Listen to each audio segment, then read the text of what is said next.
Good morning, ladies and gentlemen. Welcome back to the Shadow and Sun Show. Welcome back to Second Breakfast. Happy Thursday. How you guys doing?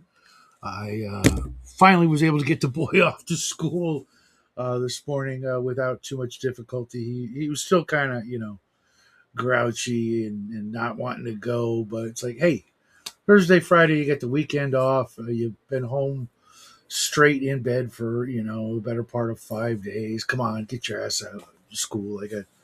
I got people stuff to do, and you're cramping my style, kid. No, uh, too many absences at the end of the year can really kind of mess up the end of the year, first grades and things like that.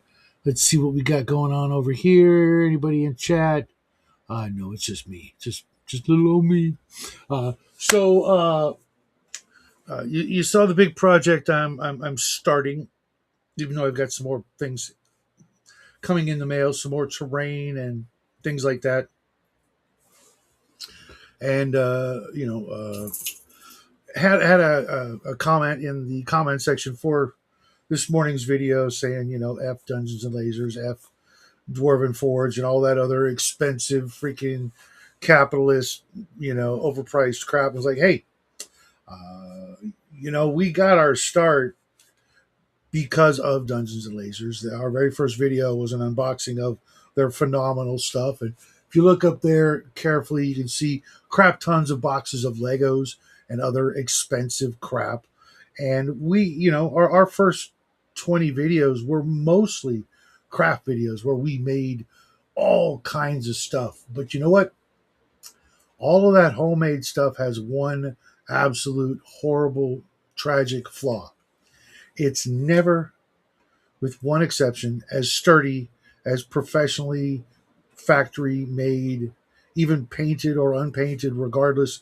It's fragile. No matter what you do, it's going to break. It's made out of inferior quality ingredients, that being cardboard and even plastic card. The glues will come apart unless you're using like a model cement that welds it together. Things will fall apart. Things will get water damage. Things will just get crushed. Dungeons and Lasers and Dwarven Forge, Dungeons and Laser stuff is damn near indestructible. You can do all kinds of things to it, and it will not be damaged in any way, shape, or form. Dwarven Forge, if you drop it, it can shatter, but it's made out of some pretty sturdy stuff. And unless you drop it on like a hard concrete tile floor, it's going to be okay. Morning, James. Morning, Hungar. Um, and we've been through all of that, and we've done all that. And now, in my later years, if I want to spend my money on expensive terrain, because there's no way on God's green earth I could fabricate something like this. This is the cockpit window of the new Starship.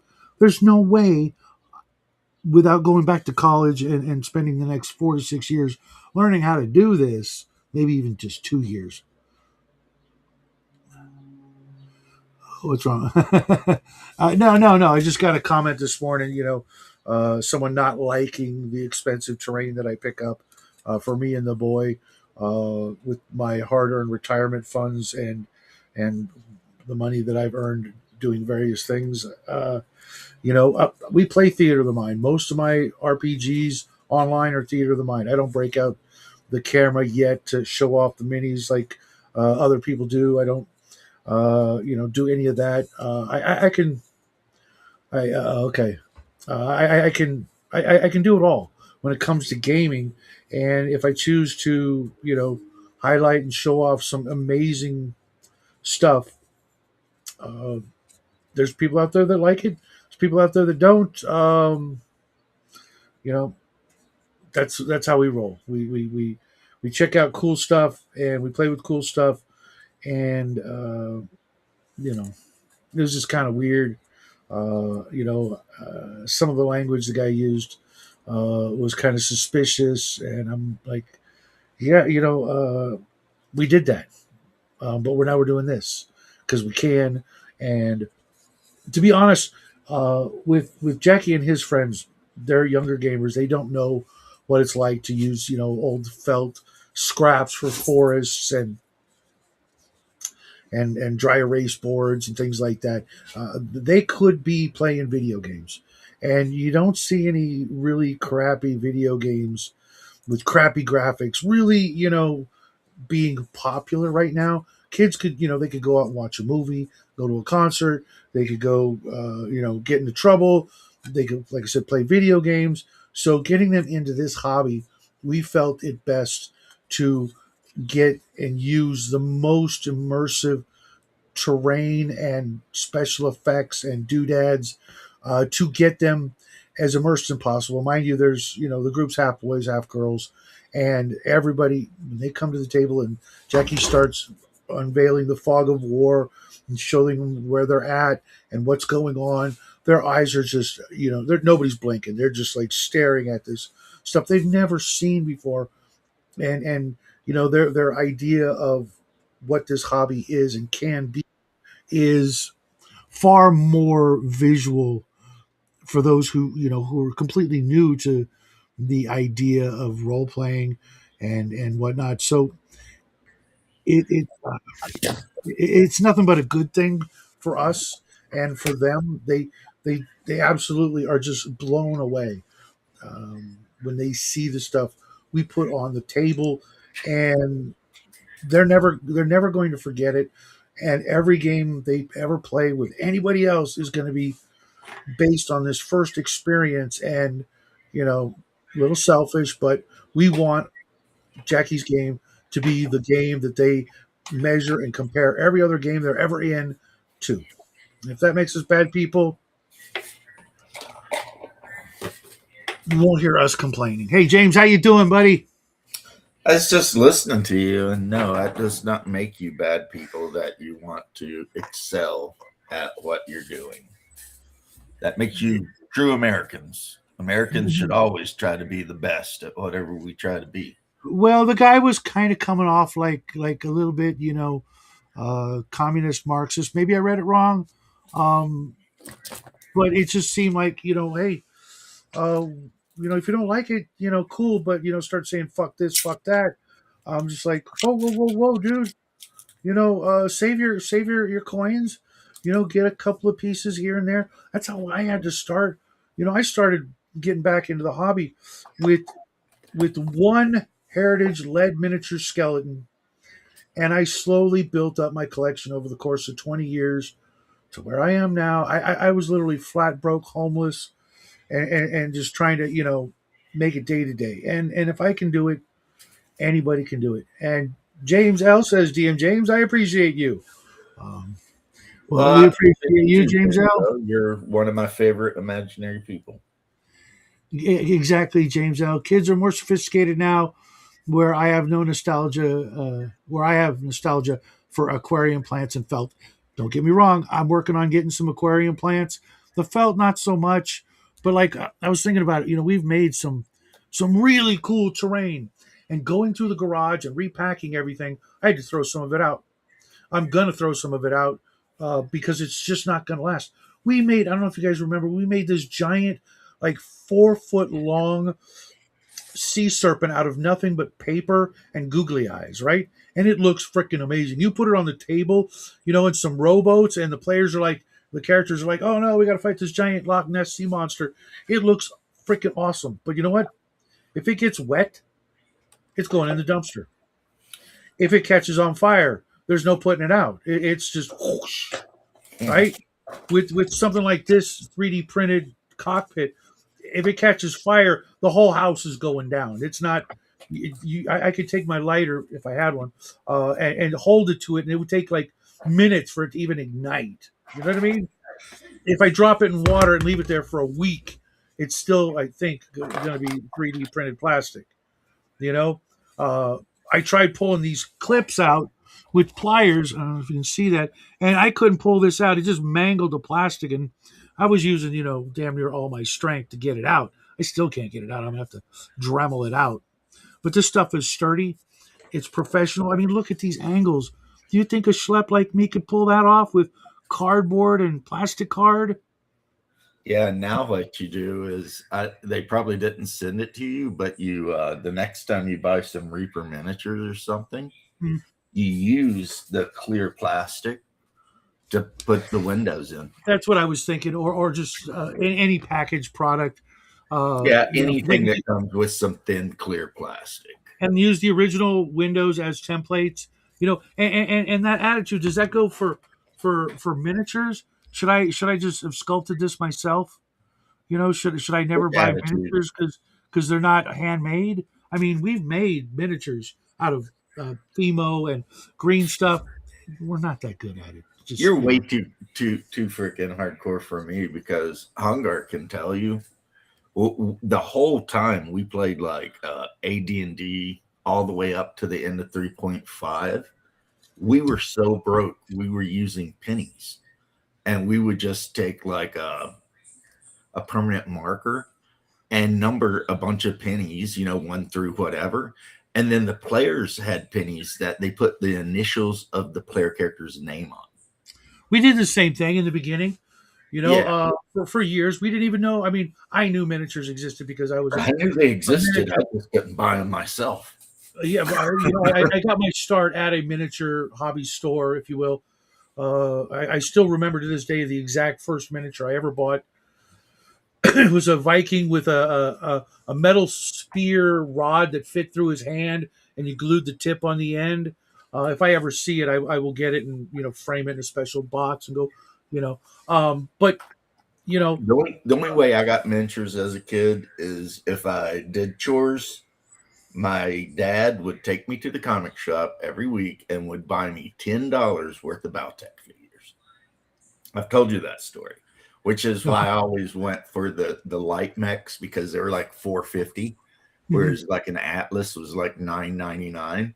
hmm hmm So I ended up with this huge collection of lead Ralph light mechs. I mean, just stingers and wasps for days, you know. and you can still get them in the blister pack for not as much as you'd think. I've seen them as low as $10 and $14 for a brand new blister pack from the 80s or 90s. I'm like, really? You It know, is it a shit mess? depends. Because if you have the original 86 Marauder, the one that looks like a walking egg, I've seen those things go for $100. So it's based on The mech uh itself. Yeah. right, not the amount of metal, not the amount of you No, know. it's all Because I've based on seen atlases for 1999 in the package. You know, you can get them from Iron Wind Miniatures to this day. A lot of them, uh but huh. not. There's some of them you can't. So it's like the old, really shitty looking Marauder because it was really shitty looking. It was literally like an egg with some stupid legs and an AC5 that always bent. Uh huh. But a lot of guys, for some reason, are super nostalgic about that thing. So they'll pay big money. Not that they want to use it, not that it even looks good. It's just rare. So Thanks, James L. Yeah, you know, yeah, James L's we totally right on that. I mean, if you haven't improved at we all in we 10, started at the 15 dinner years, table with the American flag and the exercise machine in the background. You know, Christmas we turned the camera around so you could see the Christmas tree, but Jackie was like bumping into it and crap. You know, now we've got a whole room dedicated that we could be renting out. You know, for $400 or $500 a month if we were hurting for money. Um, we've gotten and done a lot of things, met a lot of great people. But if we were still at the dinner table, you know, after 6 years, yeah, nobody would be watching this. They'd be like, watching other people with better production values and better this and that. And we're working on, all the little things that we can do to improve. But the easiest thing we can do is show off like things that we think are cool. And if people don't, dig it or don't jive with it, or I still talk about freaking Amber, the Diceless role playing game, like the most hated role playing game of all time in certain circles, right? I mean, there's maybe Fate, it might be more hated than that one. But I've seen yeah, people literally just hearing the word diceless just freaking lose their shit. I'm like, yeah, there are I a would lot of have to games say in the world Fatal. that don't use dice. Fatal is the most hated game. Fable.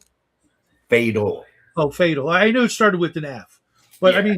mean, think about all the games out there that don't use dice, that have very set rules. You know, that people still play to this day. You ever heard of charades? No dice. It's just people doing Well, shit. charades, yeah. I mean, people love that game. It's very much like a role playing game. It's got some, hey, what's up, Dean? It's got some aspects that are similar. Checkers and chess, no dice, just set rules, and everybody knows once you learn how to play either or, it's pretty simple, and you don't need dice. I mean, can you imagine if you had to use dice? That would be kind of awesome in a way. I might be thinking of a different game than you are because when you say charades, I think of the party game where you get drunk and you try to act out like what the word is. Yeah, yeah, or the name of a movie or a book. First word, Okay, so okay, movie. Yeah, yeah. It's very much like role playing because you're acting out something without words to right. get the people to guess. What you're trying to you know What you're depict. trying to say? Yeah, I get that. So it's got some aspects. Now, it's not like a one-to-one comparison, but it's a social game that doesn't need dice. And reading the new version of the new Amberish kind of game, and there's actually like 3 or 4 games that run on that engine, um, where you actually role play more than you do in other games, because what you role play in a large way dictate whether you are successful or not. If Right. you just say, I just swing my sword, well, okay, we'll compare the qualities that each opponent has. But if you say, and you start using fencing terminology, or you put some flourish into it and you describe it a little better, the GM is going to be a little more apt to having things go in your favor. Doesn't mean if you're the theater kid you always win. Not at all. There are rules and there are mechanics. It's just you don't randomly roll shit because it's like I always wondered why like a first level fighter against an ogre could win one on one. In theory, if you rolled really well, Right, but if you took a computer simulation and ran the simulations, right, you would right? find, I'm guessing, because the ogre's got that +3 to hit, +6 damage, it only needs to hit you uh, one time and you're done. Pretty You know, much. where That where that's accurate. whereas the fighter with an average-ish strength, maybe even a 15, needs to hit that ogre a minimum of 4 or 5 times. So why even roll if you already know the outcome because of the off chance? And if you're fighting an ogre one on one, you've already kind of lost, and we want to watch it go down in Yeah, slow that's motion. what You know I. what I mean? Um, If you so found yourself in combat with an ogre by yourself, you probably already messed up. yeah, right. Ogres.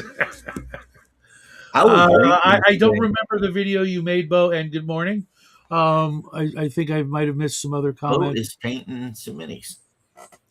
I think that's what he does. Yeah. I was reading this article where they were explaining how ogres in this D&D world could only reproduce the females if they had recently ate a human child. That's a little too like fey supernaturally stuff that I just stay away from it. I don't you know I I don't think get it was into it. meant to be like that way, though. This Right, is and there are like, a lot of people that absolutely love that stuff who studied that branch of mythology. I didn't. It was just not available. We had Greek and Norse, etc. But and I finally did study some of it later on when I could get those books. I have several books on Celtic mythology and things like that, and I just didn't like it. It was akin to Russian folklore where it was just nothing but tragedies, disguised with a different veneer. yeah, there's a lot of tragedy. I'm not into that. I grew up on things like Flash Gordon and the Avengers and stuff like that. Where even Star Wars, not exactly a happy ending in Empire Strikes Back, but it was still one of the greatest endings of all time. And James, Well, I love the neoprene mats. When I was dungeon mastering at the Unicorn's Lair for the 4 years that I did, um, I was there all the damn time, and I could draw whatever I wanted. I didn't have to just stick with dungeon, left, right, door. I was drawing caverns and rivers and lava flows and whatever I could think of, crystal stairways, and you know to the best of my ability.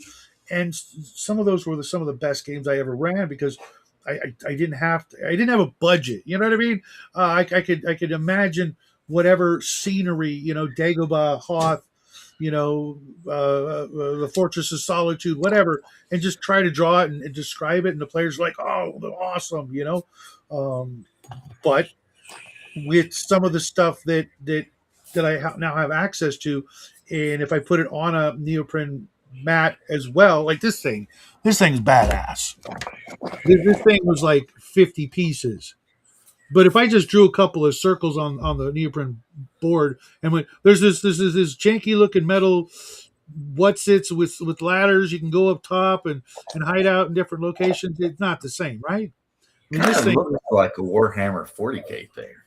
it's Dungeons and Lasers. It's not actually, it's Rampart terrain, which is made by the same company.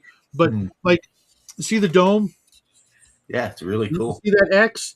Yeah. That's how it is. It's on sprues, and each quarter of the roof goes all the way down, and you had to put each and every piece together. So gluing everything and lining everything up to get it to stay round and lined up was a pain in the ass. Any other company at the time would have made it like two pieces. Okay, you're done. No, Mm. just the cylinder and roof are 4, 8, 16, 24 pieces. Just the cylinder. I think that's kind of cool, though. It was fun, but it was very, very challenging. Yeah. James, the one of the first games Jackie and I ever played together was the Wizards of the Coast Pirates card game, where you had the pocket models where Oh, you I love punch out. those. Oh God, we love those too. You know where I found it? We were at a 99-cent store when they still existed, and there was a booster box of those. And I'm like, what the heck is this? Pirates card game? Okay, cool. I grabbed a couple of packs and went back, and they were gone. And for like the course of the year, we kept going back in every dollar store looking for more, and we got a crap ton of them. Um, and then they just disappeared. Even got his mom to play, but they used the short and long edge of the card as a measuring template for how far the ship could move and fire. And it was just like a broadside, where each time the ship took a hit, you took off a mast, which would reduce its effectiveness, its movement, etc. It was freaking Yeah, I insane. remember depending on the size of the ship, it had like a different like places were marked with like a die. So if you rolled a die and you rolled a 6, it might be a hull hit. If you rolled a 5, it might be a mast. And kind of like the bigger the ship, the more areas you could hit, but the more areas it had. Take care, Bo. Yeah. Yeah, they do. My players kind of do, but they don't get crazy with it. I mean, like they'll say, I'm going to overhand swing my 2-hand axe at his head, but Mm-hmm. they don't like try to theater kid it all out. Chewy. Yeah, I think 15 mil is what? Like, that's not HO scale. Might be Z or N. Mm-hmm. It's a nice mid range between 28 and 6 mil when you want to do some stuff besides just make abstract terrain. Hey, what's up, Kicker Death? And you want to have some fun working with the terrain and being able to see what you're painting, and maybe even see the faces. Especially, he's talking about Splintered Light, or was it Rebel Minis? I forget. Where you can see the faces, you can see the expressions. You don't know how they did it, what kind of witchcraft they used to sculpt those minis, but they're gorgeous and lots of detail, even though they're just a little bit over centimeter and a half tall. The over time, I've gotten to where I've decided that I tried 15, Mhm. and I think if I was going to use a smaller scale, I'd go for like 172 or 20 mil. They're big enough that you feel like cool, and they're small enough that you can actually just have them. I mean, when I got into Johnny Reb when I was like 13, we used Airfix and Mhm. Italeri, those kind of soft vinyl figures Mhm. because they were so cheap too. You could buy like a whole damn Confederate or Union regiment for like, nothing. And we just glued them on flat popsicles, popsicle sticks. Mhm. Um, and it was like five of them on one, however many inches was like, a regiment or a company or whatever. Um, so Mhm. yeah, I think now overall I prefer 20 mil for smaller scale. It's weird. You say 20, and my brain says you mean 25, uh, but I know you don't. I really don't know uh, anything that comes in 20, like brands All or. of those plastic figures that I just said from Airfix, Uh, I thought 172, there that's were. 20 mil. Oh, it is 20 mil. Okay, okay, Yeah.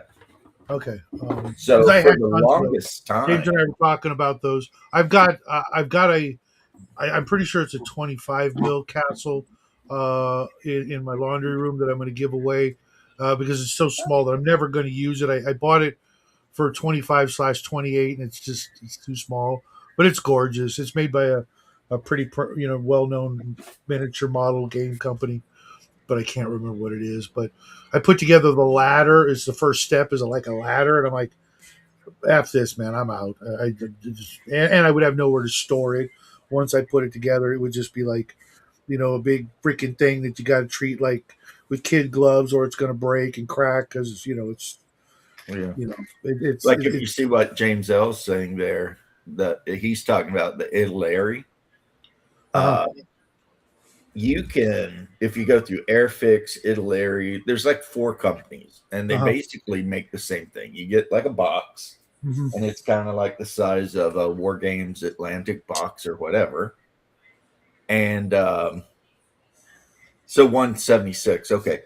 And it'll just be, there'll be like 100 figures in one of these boxes, and they're all like 20 mil, and you can get pretty much any era, even yeah. up We were talking about this back in the day because the boxes were like a little bit bigger than an index yeah, card, yeah.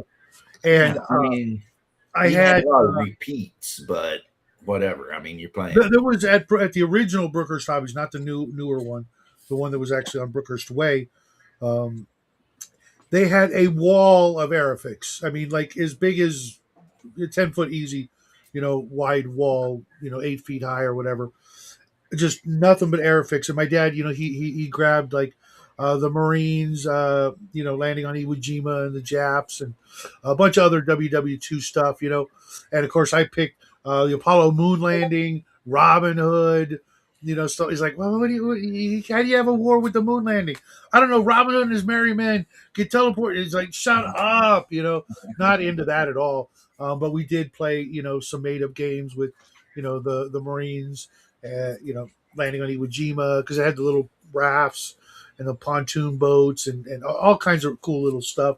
And we made like some fortifications using flour, salt, and water dough to make the beach and the sand and all that stuff. And we would take turns.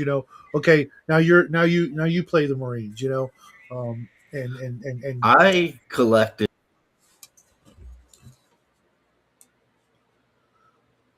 you and collected. We didn't hear what you collected.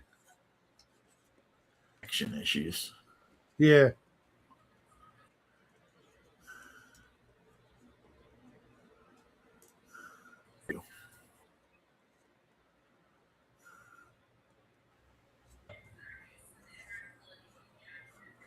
Okay.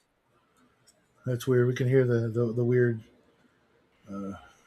noise in the background that says you're having technical difficulties. Yeah, we had a lot of fun with the old Aerofix box sets. Uh, Painting WW2 doesn't excite me as much as maybe tanks with a lot of weathering. Just have a fair few WW2 board games. Yeah, if my old man would have lived a little bit longer, he would have seen an explosion of that stuff over the years. Just didn't make it, and he missed out. We did play Shogun or Samurai Swords, whatever it was called, Shogun, right?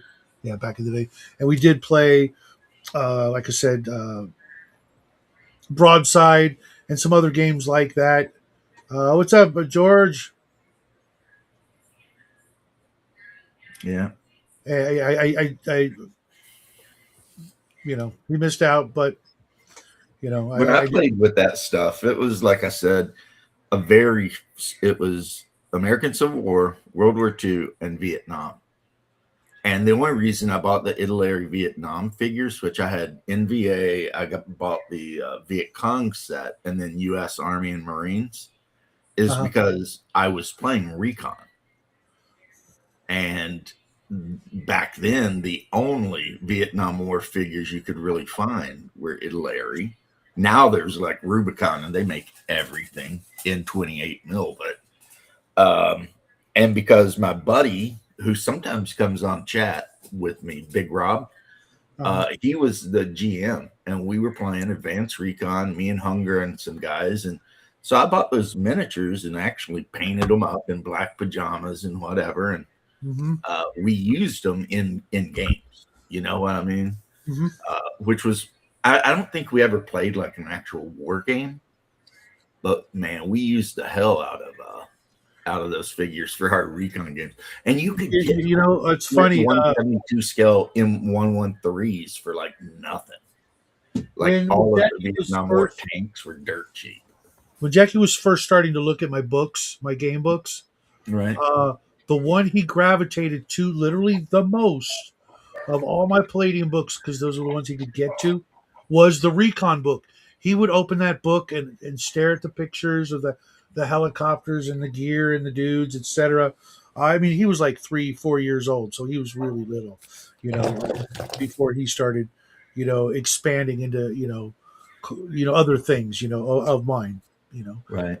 it was just it was so weird because he had 60 Palladium books to pull from with all kinds of crazy crap that I'd have to explain, like a glitter boy or the different aliens and stuff like that. It was like the first one he picked, and that was the one he'd always go back to for the better part of a couple of years. It's like, Daddy, draw me a tank, draw me a helicopter. There was like a month all day long he would ask me to draw things for him so that he could see how it was done. And then, of course, he's a better artist than I am by leaps and bounds. We still have a lot of his art, which is funny. And I he don't hates. know. It was about I was in my teenage years, and Recon came out, and then Advanced Recon was actually a little black book that went with the first Recon, and we just like Hungar played a pigman, so he had the M60, and he played like this black supremacist guy from like Detroit, and I played a redneck from Appalachia, and so we all went with all those stereotypes you always see in the Vietnam War movies. Mm-hmm. Like he had the black power fist on his helmet, and I had a Confederate flag on mine. But then we were best friends in game. Uh-huh. So it was kind of like we were doing the full metal jacket thing. Mm-hmm. And we had That's so cool as much, hell. but that's a lethal game, though. I mean, if you put a 3-round burst into somebody, they're probably dead, the way that game works. I mean, You think? Yeah. Well, I mean, that's the way it really is. right. It's not Hollywood. And what's the book, the Modern Compendium of Arms or whatever, that has like some really, really brutally lethal rules for firearms, which we call them the Great Equalizer for a reason. Yeah. I played a point man and I carried the Colt Commando, which is now we would call the M4, basically the carbine. And yeah, and he had the 60, and we had a communications guy that played with us. And Yeah, my old man and I, we put together one of those in real life back in the day with they called it I think it was the Enforcer stock. It was real shorty, like carbine, like shorter than regular stock. yeah, That was kind of a badass little weapon for until you get to things that came after it. It was like kind of like the the sawed off shotgun of its era, if you will. right. Well, I mean, now, like I said, instead of Colt Commandos, they're just got M4s, and they're basically just modernized Colt Commandos. They're just Uh, the M16 in a carbine form. So short James, barrel, short stock. James L. We would love that. However, we're about 400 to 500 view hours away from that, and um, there's Well, nothing I can do about making people watch the show and stick around for the whole live streams and stuff like that. It's right. helping because I'm doing literally more time in front of the camera on a daily basis. But uh, if monetization was not a thing at all, I'd still be here doing this just to hang out with you guys. Coco, long time no see, man. Brothers and polyangels. That's funny. Uh, That is funny. because this is fun. You know, where I live, you would think that there are a crap ton of gamers with a Games Workshop a couple blocks away, but there's no role players. The two people that I've met that I thought were role players, one was a kid who recognized my shirt and went cool D&D and didn't say anything else other than you want fries with that. And then the other guy I met, I thought was a gamer, but it was his sister's shirt, and I'm like, I'm not continuing this conversation. Thank you. Nice to meet you. I've met more people along the prepper line of thinking and philosophy than gamers. We can recognize each other in the wild. It's like, you're a prepper. What's up, man? Things suck, right? Yep, things suck. It was better back in the '80s, right? Right. Okay. Have a good day, Well, you know man. what I say. I know you think it's bad now, but it's getting worse. Thanks, Mobius. That's actually really, really kind of you. You don't need to do that. I had a really good friend who passed away last year. I mean, for like real life, real world, hung out, went to dinners and movies and things, all the time. One of Press X to doubt. he passed away, but he and his girlfriend would watch our show.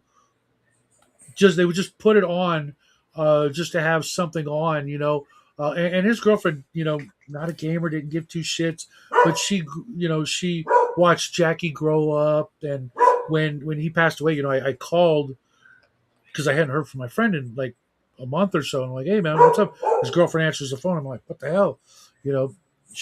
I told her who I was. She's like, oh yeah, we watch your videos all the time, but he passed away, and I'm like, long story short, Yeah, it sucks. it was really nice that they did that, even though he stopped gaming a long time ago, just because life and stuff. Dean, welcome to the show. How you doing, bro? Hey, and I'm doing all right. I'm a lot better than yesterday. You look better. Yeah, well, Yeah. it's amazing, but and don't take this the wrong way, but I'm used to seeing you with it in the darkened room, wherever that was.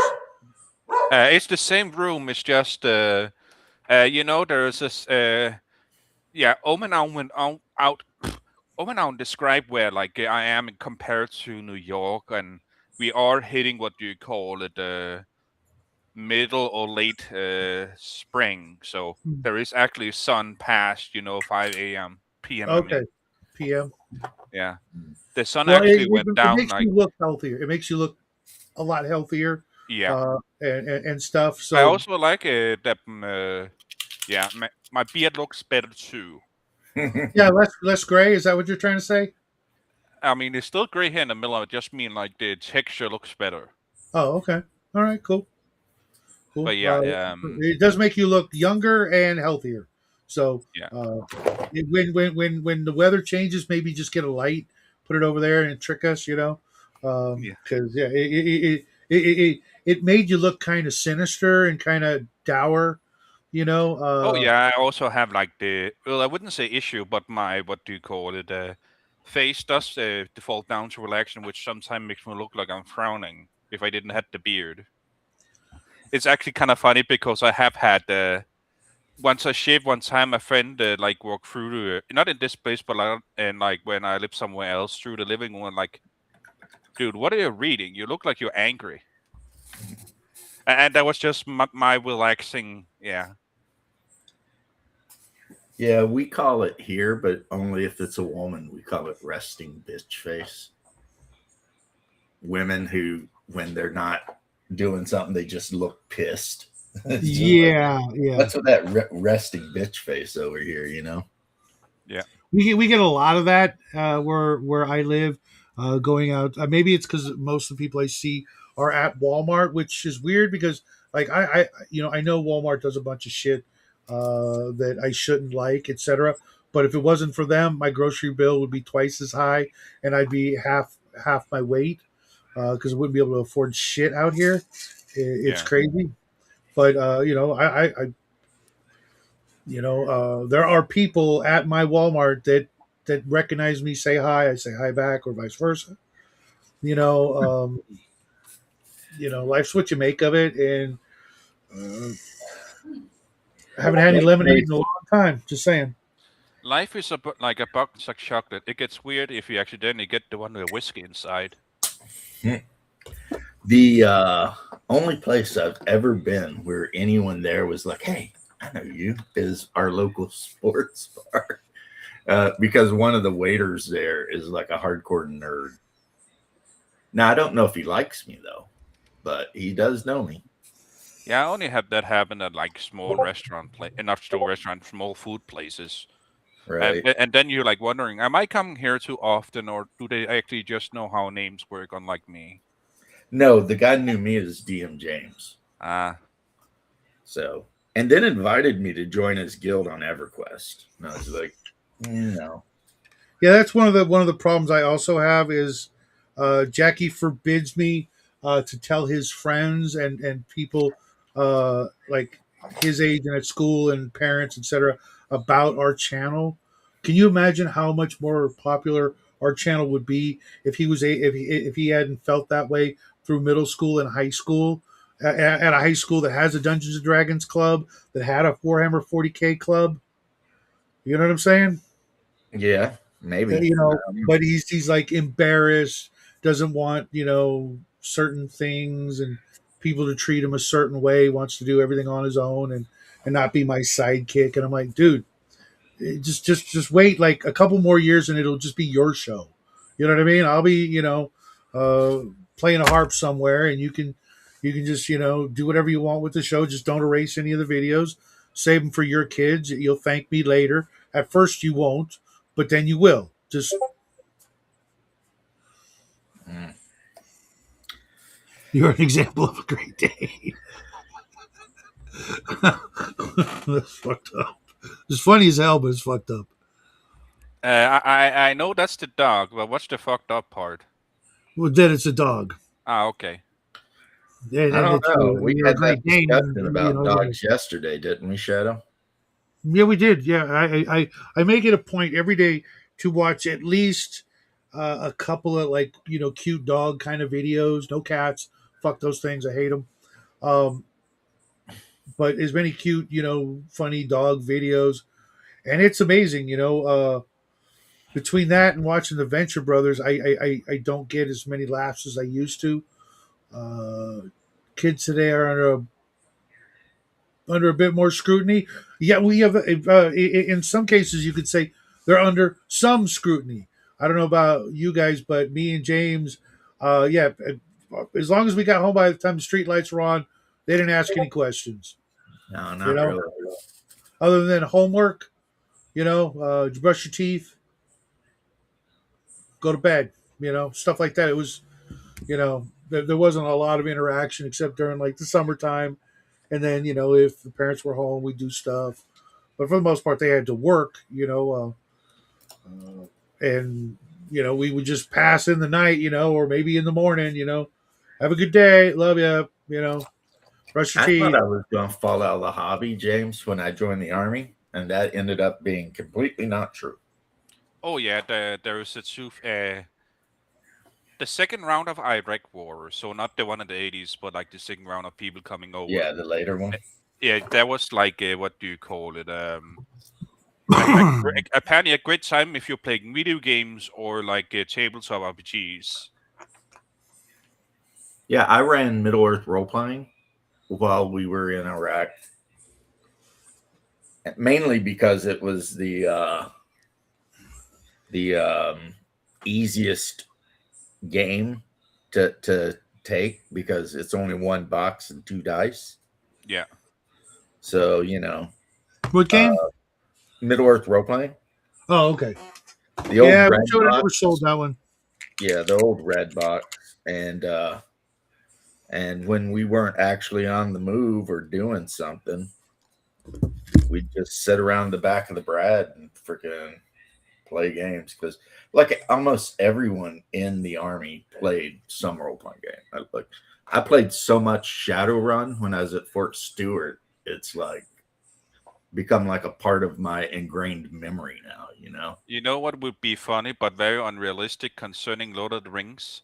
If you What's were that? like in Iraq or Afghanistan and could sing like Bimbo, and then like they sing Bimbo back like Bimbo bagging 'cause he's only 3 feet tall. Uh-huh. But Never mind. unfortunately, it's not that propagated. Tolkien. Yeah. On the Double D show last night, some communist was talking shit about Tolkien, and Tolkien was a communist, and that's why the halflings were the good guys. And I mean, I had to point out that Bilbo is the richest person in the Shire, and so was Frodo. Frodo was a nepo baby. Yeah, Bilbo's basically the parents. halflings were not anti-wealth, but like anti-consume everything to the machine industry. Yeah. That's what they say, but the fact is that Bilbo had personal servants. Frodo, Sam was the personal gardener for his estate, and they even before Bilbo went to the mountain and came back with the bags of gold, he was already rich. His father and his mother, who was Belladonna Took, they were rich. So it's like, okay, tell me you don't know anything about Lord of the Rings. It's like, Yeah. get out here. Bilbo was basically the wealthy manor gentleman from like one of those those movies women love so much about the British, where the five sisters are all trying to marry somebody and they're all like Jane Austen stuff. yeah, all that bullshit. Well, basically Bilbo would have been the wealthy guy that owned the manor. Yeah. And then that's why his sister-in-law or whatever was always creeping around trying to like take over Bag End because she was so jealous that he had such a big, beautiful house. And it was the biggest, beautiful house in all the Shire. Bag End was. So, and then of course Frodo inherited it when Bilbo went away. But, Yep. And I'm pretty sure Aragorn was not poor, even though he did live that way. But I mean, as the son of a Numenorean king, he probably had access to a bit of wealth. Oh yeah, he would have caches of. And treasure laying Elrond was around. super rich. I mean, that Oh, dude, geez. literally. He might So as well have been a king.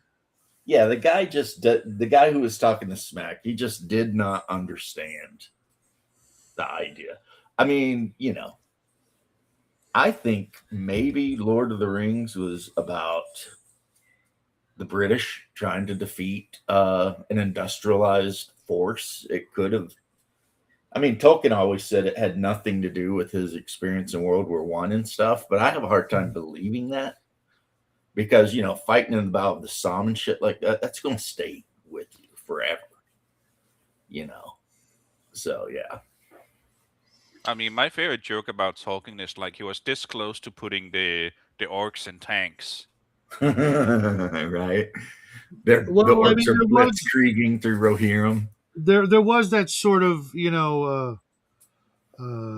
gunpowdery feel to Isengard, and Absolutely. When they blew up Helm's Deep, that was some kind of alchemical bullshit right. that Saruman made. Yeah, yeah. I tend to just take Tolkien at his word and enjoy it and move on. It's there's a reason The people difference, talk about Shadow. it, huh? I said one difference I'd point out to you is that okay, we both love Howard. We both love the old schlocky like Sword and Sandals and weird tale stuff. Absolutely. But Tolkien's actual literature. I Yeah, mean, yeah. I would never accuse Ari Howard of being like an artiste or whatever, No, he was a pulp But writer. Tolkien was, Yeah. I mean, not to mention, yeah. don't forget one of the most important aspects of Howard's writing. He was 32 when the gun went off, something like that. Right. And Now, Howard does rule the world when it comes to describing visceral combat, though. No other writer has ever done it like Ari Howard does. Yeah, but I wouldn't say he's the best. He's just I just because I haven't read everything, so that that I look at things like that. He's great. Okay, but, well then I guess I would say he's the best I've ever read.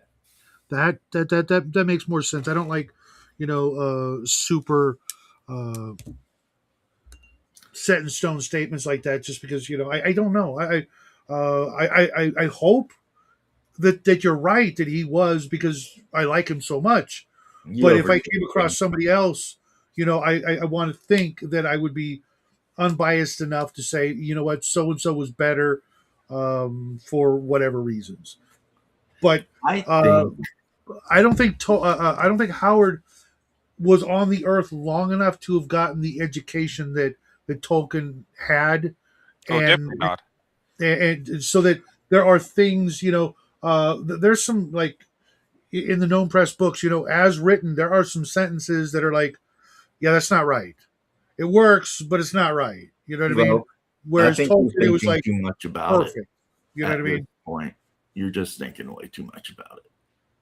I tend to do that about everything, right? I know. I've been, and that's what I'm saying, But what James L. said, yeah, Tolkien was trying to create a modern mythology for the Saxon people, because however it happened, we don't know anything about the mythology of the Yeah, he was very, what do you call it?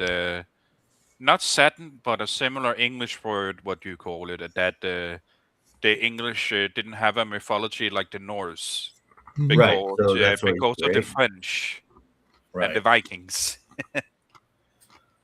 Yeah, that's what I'm saying, James L. He is, I mean, Howard's books are a lot more exciting and they're a lot grittier. And the way he describes Conan, like splitting somebody's skull in with an axe and doing all that shit, that's like the best. But, Tolkien's stories actually had like a depth of meaning, whereas Howard was just telling you how his favorite barbarian was going to get some money to buy horse. And so, which I don't think is necessarily a bad thing. I think Tolkien is much less the influence for the role-playing game than Howard is. I would rather. I'm pretty sure if I went to if I went to my priest and told him what you just said, he'd be like, yeah, no, that's a bad thing.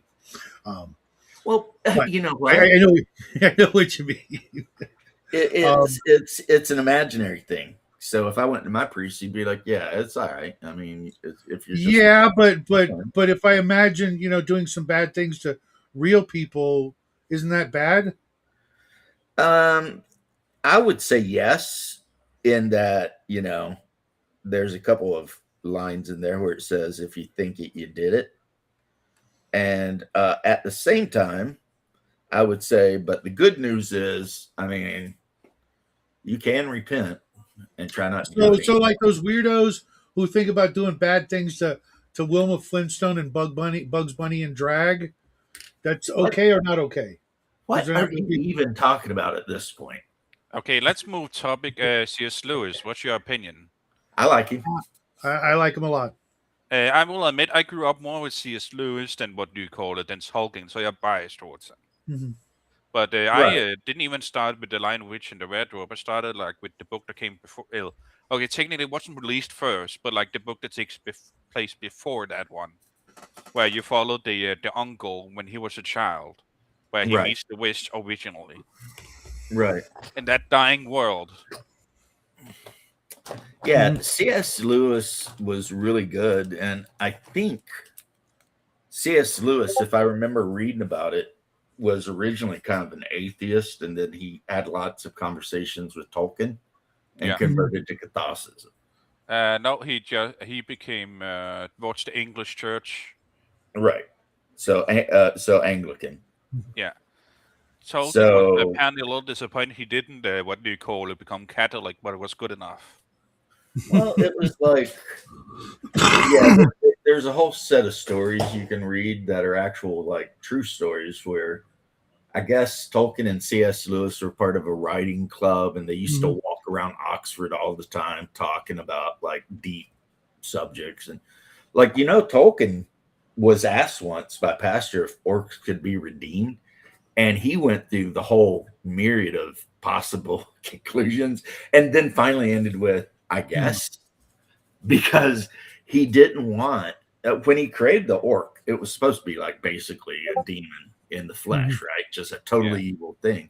But then as he like thought about it, he had that conflict, like, but how can something not be redeemable? And it went back and forth. And Well, because there are things that aren't. uh Cake or Death, I agree with you. The Hobbit was his best work, and then after that was the collection of short stories called Farmer Giles of Ham. Yeah, I had that one. Oh, Yeah, that was where you that was got a the fun little book. giants and all It that. was almost hard to believe that that was Tolkien. You know what I mean? Right, Because but it was written like it came across like it was written like 50 to 100 years prior to The Hobbit. Maybe that was right. intentional. I don't know. Um, Well, I still, if I it was read The Hobbit, fantastical, but it was a much more modern English setting. mhm. Because if like it, the farmer had a blunderbuss, he shot a freaking giant with it. His dog could talk. I mean, it was weird. And then he had much more other stories about after that one too. however, if I read The Hobbit, I will have to read Fellowship of the Ring through Return of the King. There's no saving throw on that. I'm just going to have to do it. Hmm. But I've read Tolkien's 4 books. Last count was like 20 times, and I'm good. I'm good for a good long time. I'm going to spend the rest of my time trying to read things that I haven't read as many times or that I've never read at all. Yeah, but I mean, I think though James L is has his comment. What I think about that though is that The Hobbit is the Tolkien book that actually you could see influencing a role playing game campaign. I mean, it has the start, the middle, the end. He goes on a quest, he does a bunch of shit, he comes home with a bunch of loot. Whereas Lord of the Rings is like not quite that. Yeah, Actually, it would be a very slow campaign. Yeah, it's like a tour of the world almost. I have a funny story about that. What's that creator who has like the really great hair, and he made a 4E like game Well, try. Oh, you're talking about what's money Matt or whatever they call him. No, Koval. Koval, yeah. Matt Mercer. No, No, Koval. Koval. The other guy with great hair, but less charismatic. Right. But he actually had a video Isn't about Colville? Isn't Colville the one that they make fun of on Double D's show when he's talking about the big thing, I mean, I'm sure Double D makes fun of a lot The of big people. thing. the big penis? Well, he has a whole thing where they make fun of him for like talking about, players having rectal adventures and Yeah, stuff. that guy. Isn't that Colville? That's Koval. And he I can't stand that created his own game based I on can't 4th stand him. edition. And he does have, well, at least he used to have a very good set of hair, but not so much anymore though. It's starting to. But yeah, he actually had a great video about the Hobbit versus Lord of the Rings, set in RPG terms, where the Hobbit is at GM's first campaign. Where like, okay, you had this plan, but then all the players come like, no, we want to play dwarves, and there's this cool place here over here, and then one of the players, I want to play a goblin, not a goblin, a halfling, and then like he'd kind of describe it like an open world like game. Then Lord of the Ring is like he's trying to write a plot for the game, so it's quote unquote less stressful. And then it breaks down. He has to split the two into 2 games, aka Aragorn and Frodo. For Frodo's game, he invites what do you call it, like a random young player, and the random one player wants to play this goblin thing, aka Smeagol, and so one game is the what do you call it? The Aragorn one, which goes back to like more open sandbox and so forth, and like you have an arc, like a natural arc, and the one following Frodo is the one that unfortunately turns into a whale world. It's actually a pretty great video, all things considered, from him. I'll take your word I for can see it. that. I mean the yeah, I don't know. You don't have to watch him. I'm just saying that is a good video. No, I'm trying to think. And I'm saying I'll take your word for it. No. Both of them are kind of railroady, is what I was trying to say. Yeah. Railroady, it's an adventure about people going to a place to do a thing, obviously. Mm-hmm. I mean, by that standard, most of the Conan stories are super railroady.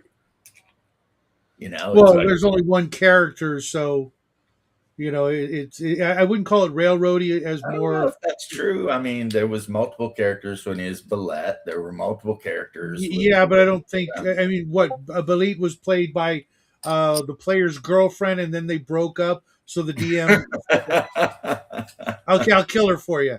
All right, cool, thanks. Well, when he was in Aquilonia, he had a bunch of friends. He had the Basonian. But I think they would be more likely to be NPCs because they rarely in the original stories, if ever, showed up in more than one story. They were just gone for whatever reason. Okay. Mobius.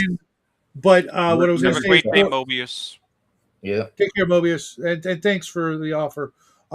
I would say that Conan was shrouded in plot armor versus a railroad. Oh my god. Yes, Conan. So people in the X server, like not James, the actual Artok one, calculated what it would take to be Conan. And first off, very high stats, and then it's only like 5% of those character, what do you call it, with that high amount of stat would actually succeed, like Conan. Mm-hmm. Yeah, the odds of getting an 18 strength, over a 15 intelligence, let's just say to be fair, 14 wisdom, 18 dex, 18 con, 18 charisma or comeliness, or both, depending on how you want to look at it. Maybe not 18 charisma. We're not allowed to talk about charisma. It's very sexist. If you're using comeliness, then the charisma would have been lower. But if you're not using comeliness, then the charisma is 18. So either way, you're looking at a bunch of 18s that generated on 3, even 4d6 or drop the lowest would be astronomical to roll. You'd have to roll up hundreds of thousands of characters to get those numbers. Yeah. Well, I had a character in a campaign I ran. Hungar was there, Mhm. and this girl rolled like 2 18s, some 17s. Like her lowest score was like a 60, and she rolled in front of everybody. So it is possible. Pretty rare though, I'd say. Right, But right. And because it was a girl, I have to wonder if she was even using real dice. Um, Let's see. The highest I've rolled is 318, 116, 115, and 113. I asked she was literally sitting in if I could front of change one of everyone. the 18s to a 15 and keep the stat block, and I got it. yeah, yeah. Well, James, when my father passed away, I came across a set of two pair of six-sided dice. Oh my One, god! one set was absolutely normal in every way. The other set was nothing but fives and sixes. I don't Yeah. even know what to say about you right now. My old man was a bit of a gambler. Just saying, and these were secreted where had I not rolled the one on the detect, I would not have found them, which is weird because there were no ones on two of the dice. Um, I'm sitting here listening to you, and I'm just like, this chick rolled game science dice, which I force everyone at my table to use, James, and James, she got the James. stats. What are you crazy? You just No, I'm you fucking just with you. love to I am be. fucking with you. Do you not see that I'm fucking with you? Look on this face. I I'm messing. do, and I'm laughing because I it's mean, like like you've never ever you are a messed with shit anybody stirrer, on. my good man. But Shadow, remember, James like fucking back, so he is playing the straight man. Okay, are you Right. sure? I think I don't know. I can't see his face, so it's Yeah. hard. Oh, I'm Because smiling actually. normally it's him in the catbird What, you seat can't fucking hear the with smile somebody. in my voice? Honestly, you can No, mostly sir, I see it on your cannot. ears, Shadow. They wriggles in a funny kind of way when when you try to pull on someone. Now that same character got killed by her own husband because he's an idiot, and honestly, I thought she might divorce him. She was so mad. Fair Like enough. she was playing a warrior, and he was playing for some reason a thief cleric because he's an idiot. And he was standing behind her where he could have healed her because she needed healed while she was fighting a Vrock. But instead, he decided to run up around her and get within range of the Vrock. And then when he tried to cast a spell that activated, we're playing 3-5, the Vrock's attack of opportunity. And he basically one shot that idiot. And then I don't know if you know this about Vrocks, but they have cleave. So he one shot the cleric and then killed her fighter. And she, oh my God. Yeah, I thought, well, Okay. we're getting ready to see a divorce here. First That off, goes down in history because every one of the players at the table, and there were 8 of us, still 20 odd years later, still talk about that. Like that was the So, stupidest James, thing. technically they weren't married for a second or two because that do us part. So, but that guy, he and played with me for a while. shame on her for not rolling up a paladin with those stats or a damn ranger instead of just a No, fighter. she wanted to be a straight up fighter. And she gave her character like this Irish name, like Cathay or Scathay. So, but my brother always called her Scratch because he couldn't pronounce the Irish name. And yeah, her character was super cool and she was a great player, but that's the same dude though that he's such a freaking idiot. He ended up getting kicked out of my game. And then he immediately started gaming online with Bubba, and Bubba kicked him out of his game because he's a pain in the ass. He's one of those guys that likes to wait until the party has decided what they want to do and then argue for whatever is the opposite of what they decided they want to do. And it just got old, and people were like, yeah, we don't like that guy very much. That's fair. So I hate when that happens. When players can't just fucking get along, and word to the wise, if you are having issues, be man enough to like voice your issues. Don't just freaking uh, you know torpedo a game by not being able to just say, hey, either in private or to the group, I don't like this thing or that thing. I've been in a bunch of games where and I may have been responsible. I know at least, and maybe Coco and I kind of pissed off one of the players in a group. Not going to say when or where, but we were doing what we I know thought my was right, brother got but the bear another player did not like us questioning some of their actions, and they were used to being able to do anything because they were, whatever, I can see company. that because I don't like you questioning my actions in my game very much. But I'm not a player. That's different. I'm not going to ruin your game by leaving. Because like when a player like leaves a game, in the middle of the game and just like sorry guys, I can't play no more. But the character was right there in the scene. We're in the middle of a dungeon. We're at a door. We break for the game. Next week we come back, and the part of Bob the Paladin is now being played by the DM. Or they just disappear, poof, like in Mage's Musings videos, where the character just disappears because they can't play no more, and they were never there or whatever. It ruins a lot of, the verisimilitude and the continuity. And like, do we retcon they were never there? No, we can't really do that. They just died of a heart attack and then disintegrated before our very eyes because maybe they were like I Battlestar designate another player or to run something. that character, and if it dies, it dies. Yeah, but The player or that's the character? The character, obviously, but that's funny. Yeah, so like we had a game where my brother-in-law know, fell James. asleep in the middle of the game, and I don't blame him at all because he'd worked 10 hours that day. And so I just handed his character to my wife, which would be his sister. And I'm like, you're responsible for this. And if he dies, it's on you. And she's just like, great.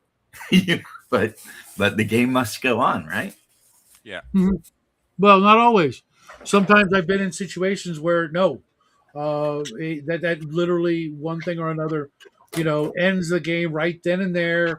Lots of different reasons, and there's nothing more uh, unsatisfying than a game just stopping at the end of a game session, not knowing that it was going to be. It's like watching a TV show that gets canceled. When it was starting to get good, and Yeah. then for whatever reason they just cancel it. Like, yeah, you'll never find John out what. Constantine. That was my experience with John Constantine, the HBO show. Yeah. They finally revealed, okay, this is who the main villains are, and we're probably gonna stop the Monster of the Week, and then the show didn't get to season 2 despite having better views than every other show at the time. Well, Mhm. A lot of great shows were like that. They're And idiots. James, you're one of the greats. Don't worry about it. Yeah, I mean, I was watching like a bunch of different shows on Netflix. The Zoo, Dark Matter, uh, just to name a couple of the ones that really stick out. That I got really into it. I think The Colony, the Eagle Trap Detectors, and then suddenly, they get really good, and then gone. Like there really ought to be some sort of like I don't know. This is like a meme. I've heard so many people say this exact thing, but about Serenity or Firefly. Sure. I didn't want to mention that one because which is fair that's like, because we did like Firefly a lot, and it just got ganked. But it did do something with the creation of the movie Serenity that none of those shows could do because of the fan base. But I would like to see like literally like a warning label, like say you go on like Amazon or Netflix and you look at a show, but then there's that little blue circle or something that says this show that means this show was canceled abruptly, so you might not want to waste your time watching it. Right. You know what I mean? Like a See, parental guidance I warning. mean, You know, you can't afford to do that today. It's not like what do you call, if you on demand or whatever those things were called. yeah. See, the But thing with what that James L says is he's like, James L says that he likes to focus on the hobby and not politics, and but then shows live long enough to become fruity, and the reason they do become fruity is because of politics. So it's like there's a certain dichotomy there, you know, like almost every show that turned stupid and ended up getting canceled was done so because of politics. Look at The Witcher. oh yeah, The Witcher, that was interesting. That was all politics. Yeah. Yeah, I never even watched it. I'm very very careful now with And The stuff that I watch. Mandalorian, season 1 was great. Season 2, trash.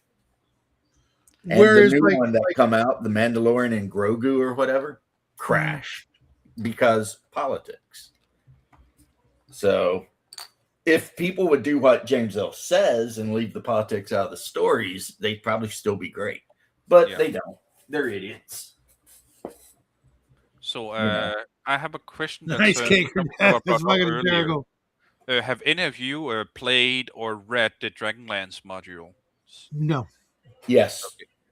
I read the first one. I would say you can rewrite it to make a good adventure also now that you know how it's supposed to end. The thing with all the Dragonlance modules, and there were like 9 or 10 of them, is they were extremely railroady. Oh, yeah.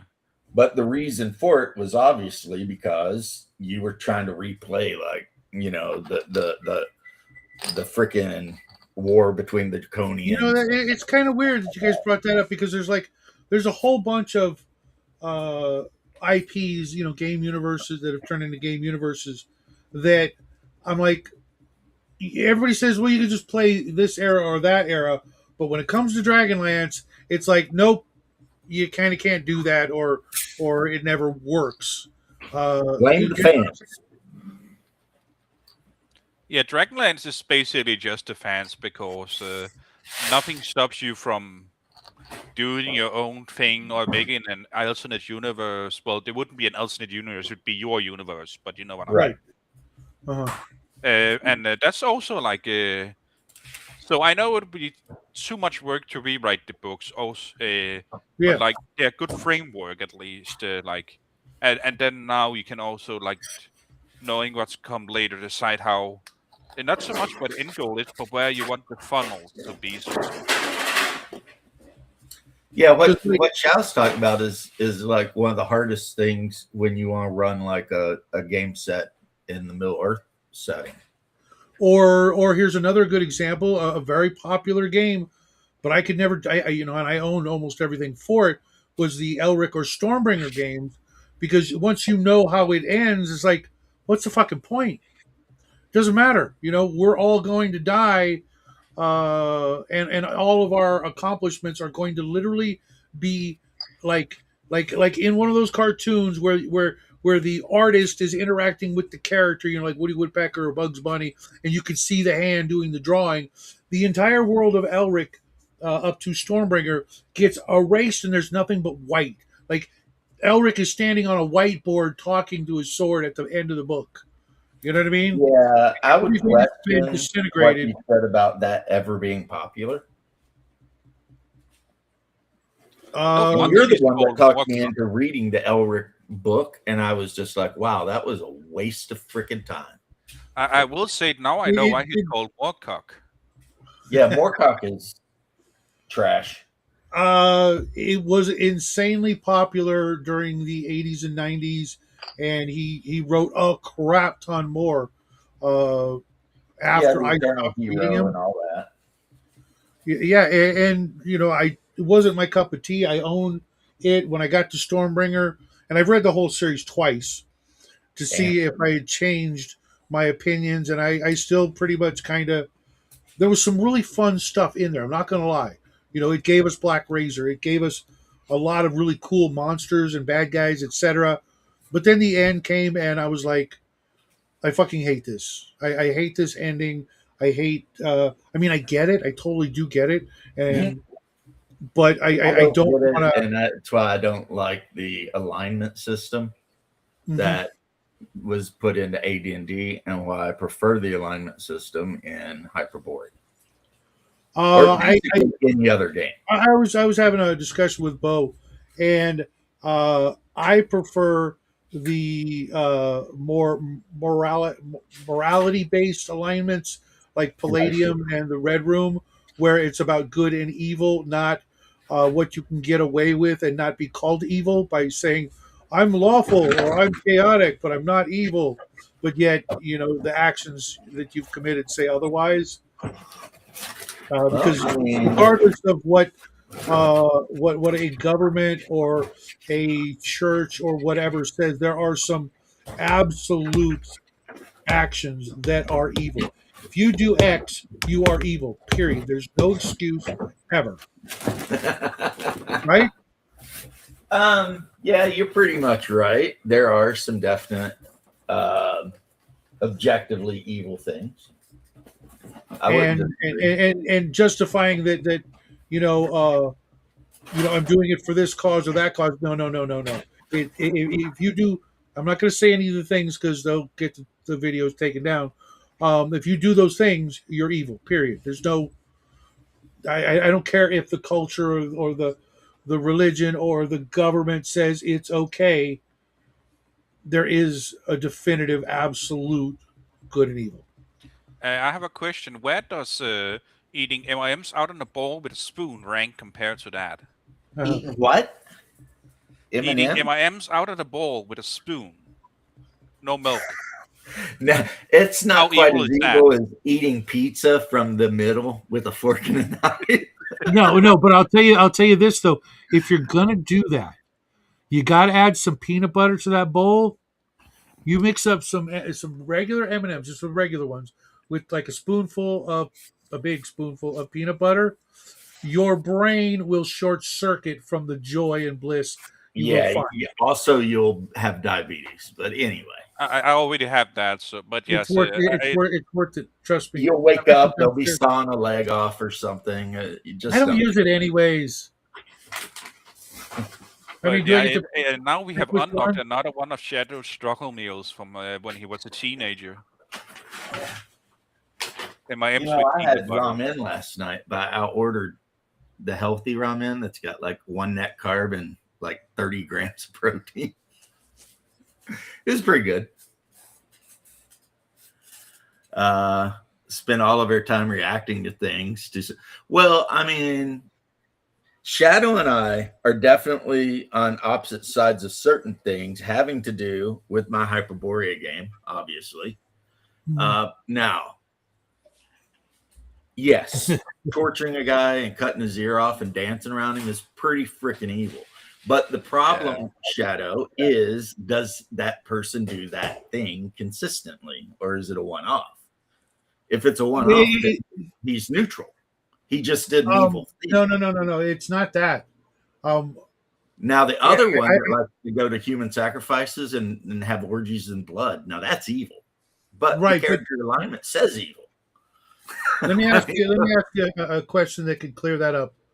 When the person was cutting the ear, doing the freaking Reservoir Dogs, right? He was definitely. I knew it was coming too. I was like, "Here we go." But was the character experiencing a kind of happiness or joy in the act?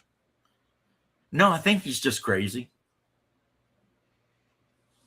Because you see what I'm saying? If they looked at it as like this is the best day ever, no, in their heart, I don't know if he enjoyed it. He was questioning people who tried to kill him, and he was willing to do whatever. And yes, all of the Dragonlance modules from TSR are copying the books, so they're very railroady. It basically follows that first set of books. And then also all the books hadn't been written yet, so that's also why they have do a fake out if someone dies. Right. Which Sturm did die. Nice cake or death. Dragonlance went full railroad. You never go full railroad. Yeah, never go full railroad. But how else though would you? Because when Dragonlance come out, Tracy Hickman and whatever. I mean, the whole point was to allow players who wish to play through the War of the Lance and all that shit. And you got to remember that was also at a time, could be technically, maybe not, before people even knew or the term railroad was in the vernacular. Um, to the point where a lot of people, like every writer of every TSR module ever, didn't understand that that's a railroad to an extent. You know what I mean? Well, yeah, Once that's why so many people love Ravenloft, because it was kind of the first adventure they ever wrote where you could kind of just do whatever you wanted, and the monster itself was doing whatever it wanted to. Well, no, because it's like this. Because I have all the Ravenloft modules, the originals. I'm just talking about the first one. The first one, once you're there, there's only one way out. Yes, but the point is that Strahd, you don't know where he is. He's always running around his damn castle. Also, the railroad is he has a motivation.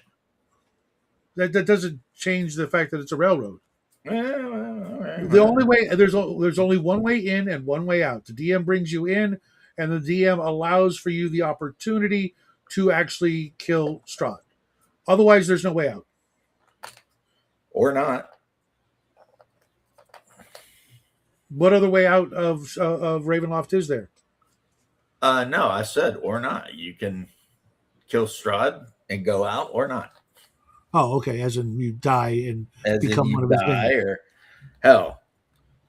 Or you have a player that when Strahd shows up, drops to his knees and says, "Master, I've been waiting for you."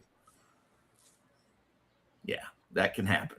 Yeah, I've never read anything Dragonlance other than the hardcover that I have from the AD&D books. I read it and I had no context. And I have the Dragonlance comic book series, but I got those in a collection. I didn't read them.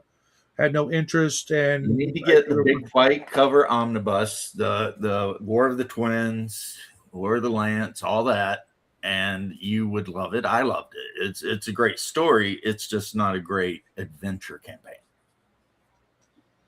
Might do one of these days when I've run out of other things to read, or I can actually find the comic books. Actually, you owe me, bastard. You made me read Moorcock. The least you could do is read Dragonlance. Wait a minute. We weren't even in the same state. I may have guilted you or enticed you, but I didn't. You're like, oh, you got to read Moorcock, man. It's like the greatest thing ever. I have never said those words. Well, basically. No, because I never believed that.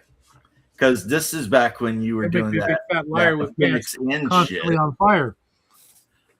You're doing that Appendix N stuff, and you're like, how can you not have read Moorcock? No, for real though, Shadow, Dragonlance is good as a story. And there are some great characters. I mean, everyone loves Goldmoon and everyone likes freaking Sturm. It's pretty good. Interesting characters. Now, I didn't care for the Kinder, but whatever. But nobody did. I've never read it, and I know all the awful shit about that ridiculous attempt at levity that was the Kinder.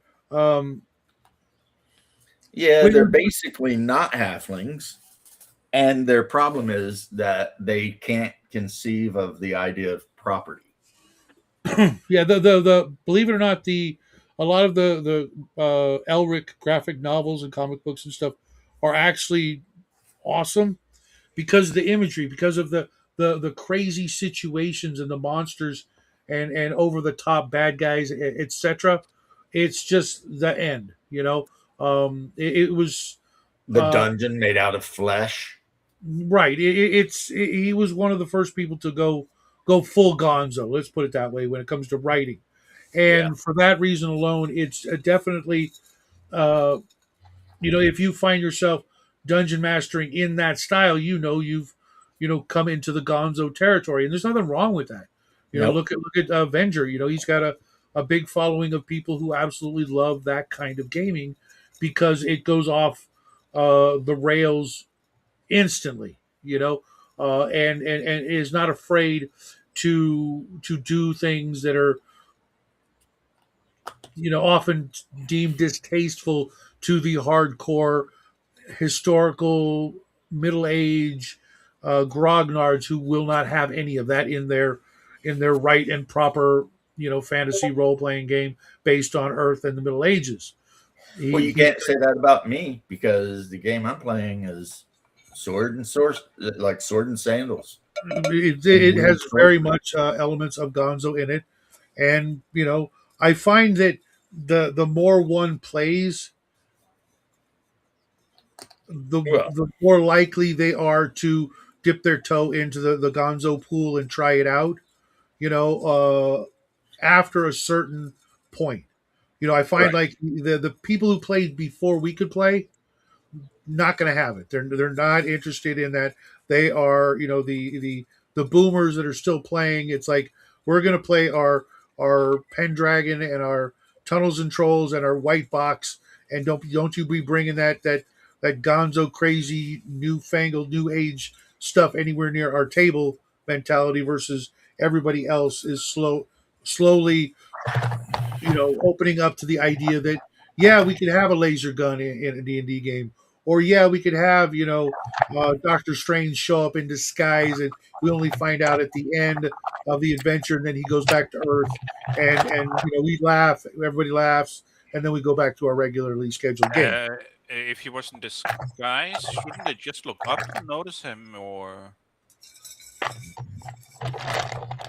Just the players figure it out, or you tell them at the end of the mini arc, oh yeah, well, that was Doctor Strange, and everybody's like, oh, now it makes sense, or oh, whatever. disguise. Okay, okay. I thought you meant like in disguise, like up there. Or Well, whatever. Like when you're playing Star Wars, the role playing game, and it turns out that you were hanging out with Lando Calrissian under another name, and you don't find out until later. To be Or with fair, Han. that is a thing you can do with Lando.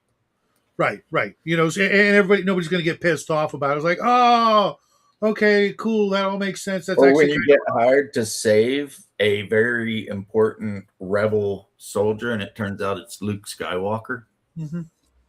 But then you're an idiot because Darth Vader shows up in the hangar and you Oh yeah. decide as an idiot to try and fight him. So Luke gets away and a couple of your buddies get away, but Vader just wipes the floor with all of your little force sensitive bitch asses. Mhm. And they have to roll new characters because that happened in my game. They decided to fight Vader. I'm like, are you really? You're force sensitive. He's a full on fucking Jedi, Sith warriors. And my players in the last game of Hyperborea I ran met H.P. Lovecraft, who is currently working in the Mages Guild and Library in Zimbala as the head librarian. Yeah, things like that. It's I mean, when you that's get one slow through aspect of time and Gonzo. space, shit can happen, right? Right. Well, that's one of the tenets of Gonzo is that you can bring in things out from outside what would be normally perceived as the regular world that you're playing in, and it doesn't ruin it for everybody. Because I had players that would like tell me, "No techno, we don't want none of that shit in this game," and I'm like, "Well, I'll find another game. You're not dictating what I'm going to put in the game, because you wouldn't know, you wouldn't understand, your characters would not know or understand, and how does that ruin it for you? Because that's the world that I created. There's all kinds of crazy shit, and I'm running multiple games in this world. I'm not going to change it because you don't like that kind of thing. Well, you could have come at me and said, if there's any elves in this game, I don't want them. I don't know elves. You don't And you get. would have been like, Talislanta, still no elves. Well, no, I mean you don't make demands on your DM. You know, you Well, you my can wife ask does, but you can not at ask the for game table. favors. You can ask for favors. You can say, hey, I don't like this, but you don't say, don't, if you do any of this, I'm out. See, Well, then James don't. L., don't my man. Yes, one of the characters in my campaign has a blaster pistol, has no idea what it is, but he knows how it's used and thinks it's some kind of ancient Atlantean magical wand type thing. In reality, though, it's an ancient Atlantean high-tech freaking laser pistol. And so even though, like, out of game, the players know it's some kind of energy weapon, in game, they all think it's some kind of just ancient from old Earth, magic. There were a crap ton of go ahead. there were a crap ton of clear and obvious ray gun sci-fi kind of elements in Robert E. Howard's original Conan stories, because don't forget they were in the pulp magazines first, and pulp magazines were rife with that sort of Well, for genre Conan, mixing. it would have been a thing because Conan exists in the same world as Lovecraft, and the great old ones, Amigo, various other aliens that lived on the world of Conan, have high-tech weapons. As well as other things that were more specifically Howard's creations, like in Red Nails, that wand of whatever it was that the woman had at the end, that like laser wand or whatever. There was no connection to anything Lovecraftian.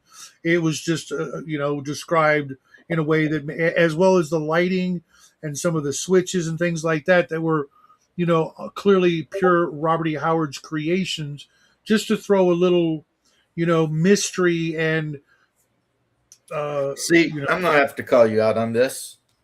Hmm. You and I both know Howard was heavily inspired by Lovecraft. But he also had light switches in every room in every house. And why wouldn't he, though? Well, that's what I'm saying is I don't know that there's a correlation between hanging out with this guy who didn't do sword and sorcery and didn't do genre mixing. He just did the period with the monsters, you know what I mean?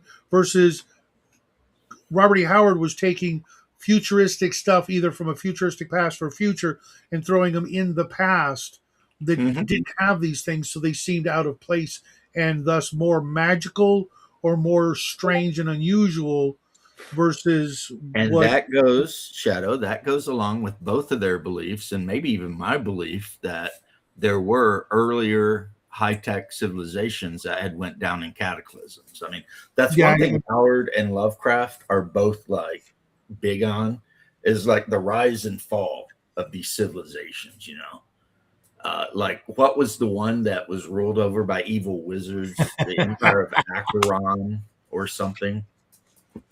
Cake, I got my jacket. I'll be. Oh yeah, I love that jacket, man. Say the day, Cake. I will meet you at Disneyland, geared up. I won't bring a blaster, but I'll be geared up. I still think he missed an opportunity by not saying frag instead of just saying F. Right. You're right. Bad on me. Bad on me. Yeah, that's totally a thing that could happen in Hyperborea, James L. But do you hear what I'm saying though to you, Shadow, about their whole concept that civilizations kept rising and falling? Yeah, I don't believe any of that shit. But R.E. Howard's world. Let me put it this way. Let me rephrase that. There were societies that we don't know much about. They never had ray guns. They never had anti-gravity. They couldn't fly. What? How would you know? Because I've seen no evidence to prove otherwise. And you wouldn't if it was 100,000 years ago. You would. I don't think there was anything like that. I've never seen any evidence. Are you a 6,000-year-old guy? I'm not going to make fun of you. I'm just asking. I've never seen any evidence of anything other than the technology that we're familiar with of the Sumerians, the Egyptians, etc. I don't think there was anything like super, like beyond what we can do, other than moving some rocks around, which is a mystery. But who knows? Maybe they weren't rocks. Maybe it was cement poured in molds. I don't know. But I don't believe they had anything. You got to track Shadow, because I'm talking about the Conan world. Mm-hmm. And I'm telling you that in R.E. Howard's world, as you well know, there was a constant rise and fall of civilizations. Mm-hmm. Kull the Conqueror exists 10,000 years before Conan. Conan's Right, around but 10,000 years they before didn't now. have like high Somewhere tech in between all magic. that, there was the Acheronian Empire, there was the Empire of the Serpent People, there were the Lemurians and Mu, going back maybe 1,000,000 years. Right. And Lovecraft said the same thing in all of his stories. Right, but they were all just for Prussian lack of, steam tanks. they were all pretty primitive compared to everything that came after them. For the most part, there was Oh never my any super goodness. science or super high technologies that we don't have today. The whole idea of the way they depict, when they say advanced civilization, that they people tend to think or act as if it's more advanced than us now, and I find that like Shadow, the thinking. Migo. The Migo, those fungus aliens that live in the mountains and shit Mhm. that are originally maybe from Pluto, but that's just an outpost that actually have a big empire Sure, spread sure, out. sure, sure. Yeah, they exist in Conan, and they carry laser rifles. Yeah, But they weren't that will human, and disintegrate. they weren't advanced human civilizations. They were advanced alien civilizations, which is vastly different and a completely different thing. Okay, I'm gonna go get some dinner. You guys have a good one. You know what? We're going to hang out for another 4 minutes, James, and then we're going to do the same. Although it's not going to be dinner, it's going to be lunch. I Yeah, will see you tomorrow or what have you. Thanks for popping in, Dean. Always welcome. welcome. yeah, I get what you're saying, but I'm not arguing about reality. I'm not arguing Well, about our real people world. try to I'm tend saying to the world conflate R.E. the Howard two when it comes presented. to prehistory. They try to conflate the two, and Have you it's ever cool. read Lovecraft's prehistory? Which I've read is everything he ever wrote except 100% letters. true for Howard. Uh, Like I the don't first know that it life was on our planet was literally like fire vampires a billion years ago. Billions. And then the great old ones showed up, and then the freaking elder race showed up, and then Cthulhu right, showed but up. There were like wars. I Because haven't read. remember, the great race used lightning guns to fight against the star spawn. Mhm.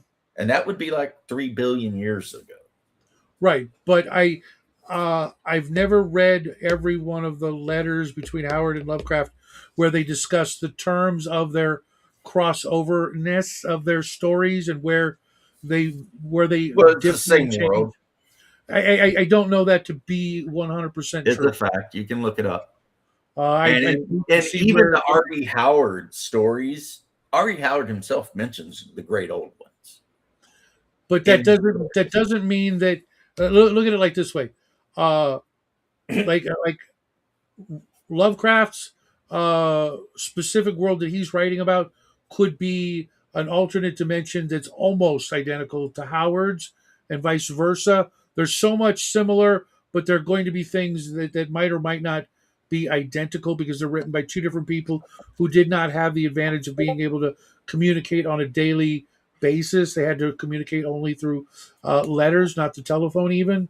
So Right. there were things that they may have missed little things here and there that would like Well, they weren't fully indicate in that they weren't the lockstep exact because if same. you read their letters, Shadow, a lot of times the letters would start out and like the first paragraph would be really like, "So, my dear friend, blah blah blah," and then the second paragraph would be like, "I completely disagree with everything you said last." So they debated back and forth. And their letters are available. And I'm also looking for the letters from some other authors that are available. We will But need to avoid deep water because chimps can't swim. did I miss that? Another comment? Yeah, I did. Sorry, guys. Yeah. Hey, what's up, didn't know chimps RPG couldn't Grandma? Long time no see. You came in just as we're about to end. Yeah. I think it was Lovecraft who wrote like something like 140,000 letters. So I don't think I'm going to get to all those in this lifetime. But if I can find the book that has all of them, I will do so. But they're not cheap.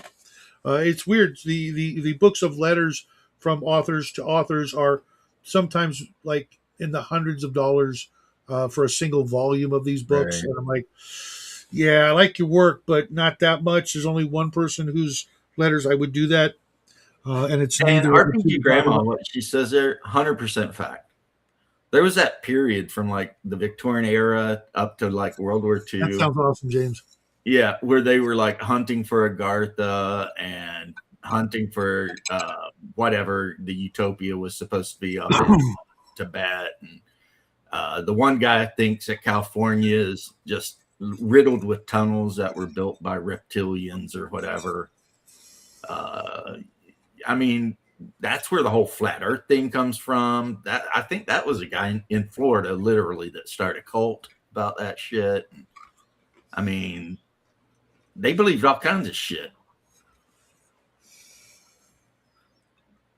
Like, remember the giant temple / whatever that's supposedly in the Grand Canyon? And the guys who explored it originally said it was like a weird mix between Egyptian and Buddhist kind of structure. Yeah, but considering what we know about them as well, I don't know anything about them. What do you mean? Like the guys who went in there, I don't know anything about them. Oh no, I'm sorry. I was talking about Howard and Lovecraft.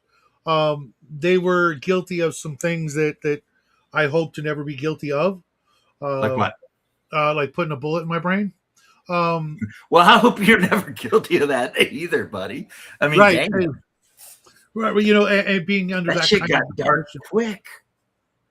I'm just sitting here talking about fancy gaming. You're getting all like, woo. My point is that they were human. They were fallible. They made some mistakes that I hope to never make.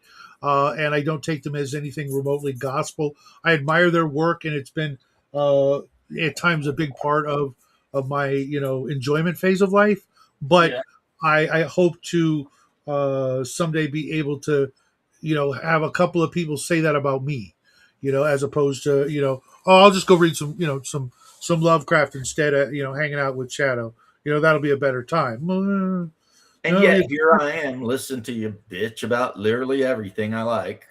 It's just I have a problem with hero worship. I don't do it. Who am I hero worshiping? Well, good. It's just my hero is Constantine the Great. That's a good one. Okay, a monkey man astronaut with Charlton Heston voice leads a Confederate cavalry charge 6-legged horses with hummingbird tongues. James is just coming up with all kinds of cool freaking. I mean, that could be like a Martian thing. He's coming up with cool scenarios for miniature war games using crazy genre and mix. James, everything you just described could and probably does exist in the Hyperborean setting. Including the 6-legged freaking horses and the 8 men that sound, if you want, like Charlton Heston. I read a book on Atlantis written by a woman who swore up and down she had lived there, and it was like memories. Okay, yeah, it's a good time. It's a good thing we're ending this because Atlantis was made up, and I have the proof. I've already gone over it. And everybody is just wishful thinking when it comes to all things Atlantean. If they would have read even the bare minimumest of research onto the oldest first appearance of Atlantis in human history, they would know that it was just a bunch of just made up stuff to make a point using an allegory. About a place that didn't exist, and if it did, how it would prove their point that their way of thinking was the best when in fact they were wrong on every count. I have no response to any of that. Yeah, just read the Timaeus and the Critias, and all your confusion about Atlantis will be gone. Ulthuan is Atlantis in the Warhammer fantasy setting. That's actually true. Yeah. Thanks, Cake. I just working with what I got, and see, here's the thing, though. Shadow is during the last ice age, the sea level was around 300 meters lower. So Ireland, Britain, and Scandinavia and all that were connected by land, Doggerland. Hmm. And the Canary Islands probably would have also all been connected, because what we see the Canary Islands now is the tops of mountains. Africa and Europe definitely would have been connected. The Black Sea wouldn't have existed. And then at the things end of would the Ice definitely Age, the giant flood came and effed everything up.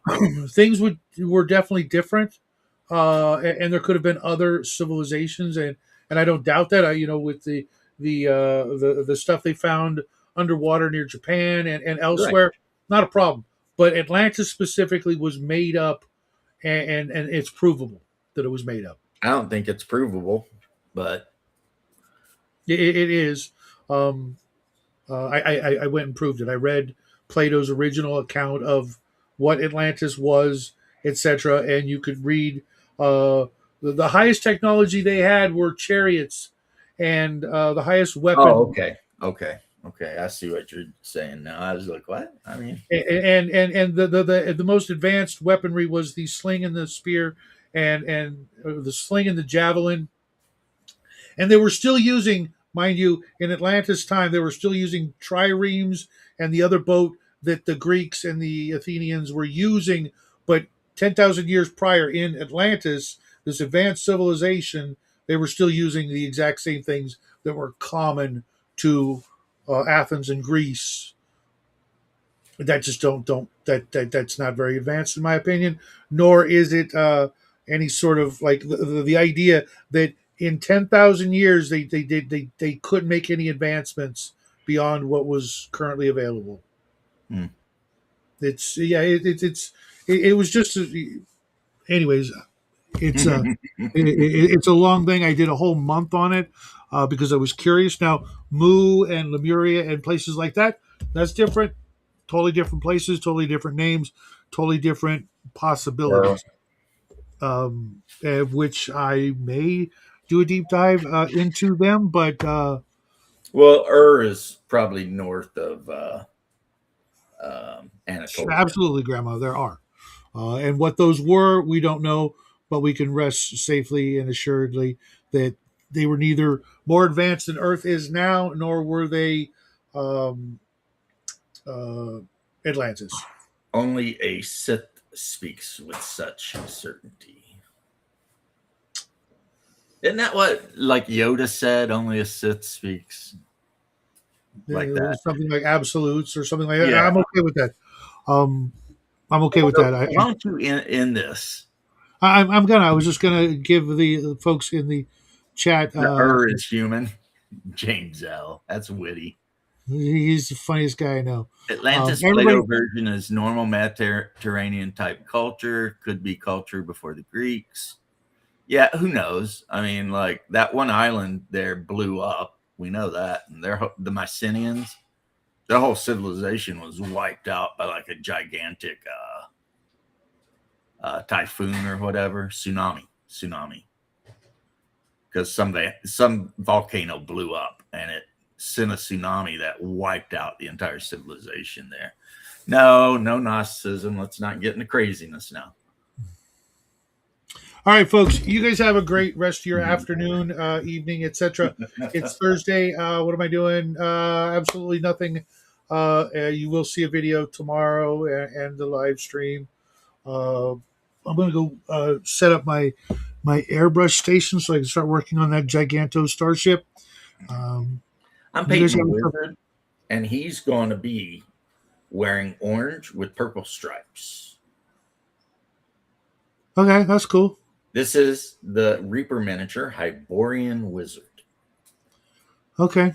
And I'm going to paint him up like Errol Otis. Okay. And like is he wearing pants under that dress? No. Okay. He is not. As a matter of fact, his underarms and everything are just open. So it's almost like, he just threw something on like that. Yeah, it reminds me of someone I saw in the real world. Protesting ice or something. Tartaria did exist. So did Khazaria. Even though people are trying to tell you it didn't, it did. I think it was one of the first Russian emperors that actually destroyed Khazaria. But anyway, See you guys tomorrow. Happy trails. Love you guys.